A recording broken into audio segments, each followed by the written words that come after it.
Let's thrash, chocolate. Okay, let's pretend you said something normal, but basically that. Alright, so Life is Strange Double Exposure is pretty fucking strange. Dropped on October 29th, 2024, the game received mixed responses. Between this game's announcement and release, I remember seeing very little in the way of promotion for it, and after its release, I completely forgot about it.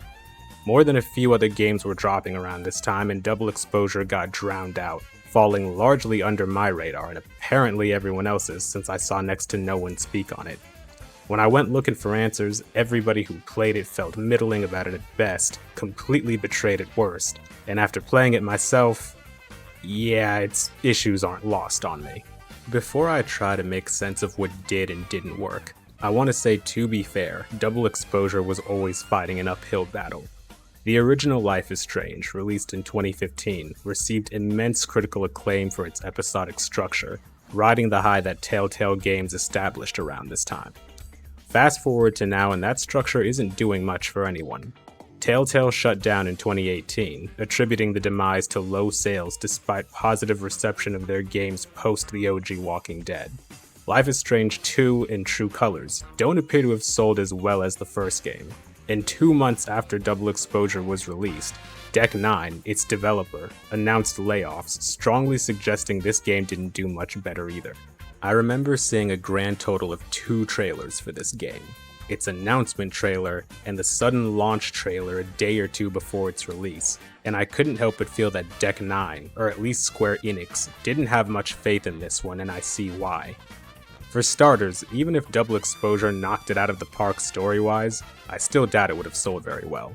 Telltale had a lot of brand recognition to its advantage with the titles it was working on, like Guardians of the Galaxy, Game of Thrones, and Batman among others, and it wasn't enough to keep its doors from closing despite the glowing reviews those games got. Fact of the matter is, episodic story structure games are a trend of the past very few people care about today. And second, Double Exposure's story suffers from an identity crisis not present in any other title. Alternate universes, Safi's Magneto complex, the MCU post-credits teaser. I guess I should talk about its story now. Set 10 years after the events of the first game, Max, working as a freelance photographer/teacher, has settled in Caledon, having found footing here, particularly with her 2 new friends, Moses and Safi. As they're hanging out on a rooftop, Safi leaves to take a call, and when Max goes to check on her, she finds her dead via a gunshot wound. Sound familiar? In the midst of trying to figure out who killed her and why, she discovers she can enter a second alternate universe where Safi's alive, and hops between the two as a means to figure out who killed Safi in the first universe and how to prevent it. That's the general synopsis, but like games in the series prior, the meat and potatoes are the revelations you discover along this plot. As you get to know Safi, it becomes apparent that she's a more unhinged version of Chloe with powers. Prior to the events of Double Exposure, she had a friend named Maya Okada who died, and Safi's desire to avenge her is the driving force for her acting like a psycho. Getting deja vu yet? Safi also serves as a sort of antithesis to Max.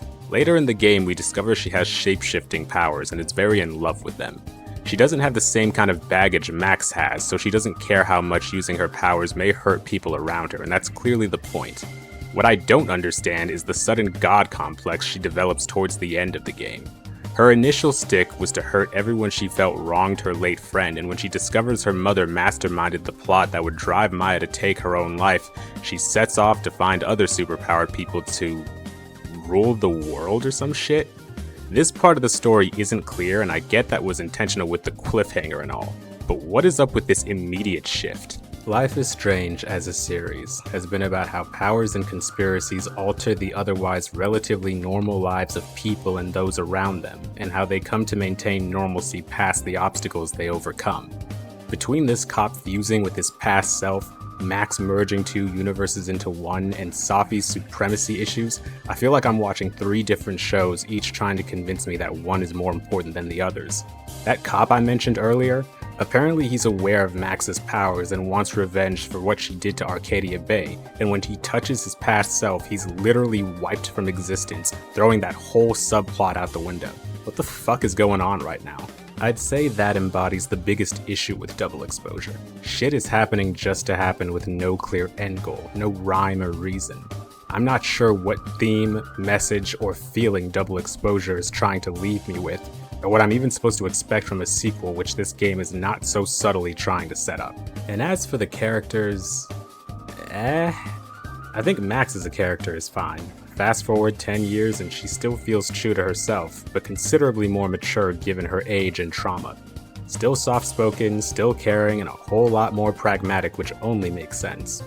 Gwen was easily one of the most expressive characters in the game and caught my intrigue instantly. This is crazy. This is fucking crazy. I told Yasmin already that none of it's true. She knows it's fucking bullshit. Moses was fine, if a little uninteresting, at least to me. He's into stars, telescopes, and is close with Safi, so when he thinks Max killed her, it results in an interesting dynamic they otherwise wouldn't have. But the most important thing I could tell you about him is that he's Safi's friend. There's not a whole lot worthwhile going on with him besides that. Vin is the typical asshole character that eventually mellows out after coming to terms with himself. Amanda, Reggie, and Loretta are inoffensive characters, but not terribly important to the overarching plot. Lucas, having plagiarized Maya's work and triggering her passing, is made to be a pretty selfish prick, but not necessarily a bad guy or villain. Unlike most Life is Strange titles, there isn't really a main fleshed out antagonist towards the end, just people and the choices they make. Unless you consider Safi, but... Okay, so earlier when I said she's a more unhinged version of Chloe, I meant that in more ways than one. Just as impulsive, just as vindictive, and just as short-fused. By extension, Maya Okada is a lesser Rachel Amber. In the same way Chloe was obsessed with finding Rachel, Safi's fixated on getting even for Maya, but it's not executed with the same level of finesse. In Life is Strange, everyone knows who Rachel is, except Max, and by extension, you. Constantly hearing people speak of her with varying but largely positive opinions created a strong mystique that made you want to uncover her whereabouts beyond just helping Chloe.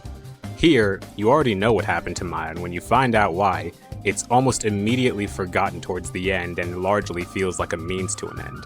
Afterwards, Safi seemingly abandons her writer-poet goals in pursuit of finding others like her, but again, I have to wonder, to what end? To start her own take on Xavier's school for gifted youngsters? And on that note, a character I forgot to mention is Diamond. Just as inoffensive and unimportant as the rest of the side characters until she gets nosebleeds like Max and Safi recruits her to... get answers? Was I supposed to guess she had powers? Double Exposure's biggest issue is that it doesn't know what it wants to be. It flip-flops between staying true to its roots and trying something new, like a person trying to appease everyone only to end up pleasing no one. Whatever comes next for Life is Strange, if the title succeeding this one makes the same set of mistakes, I fear Deck 9 will be in for a third set of layoffs.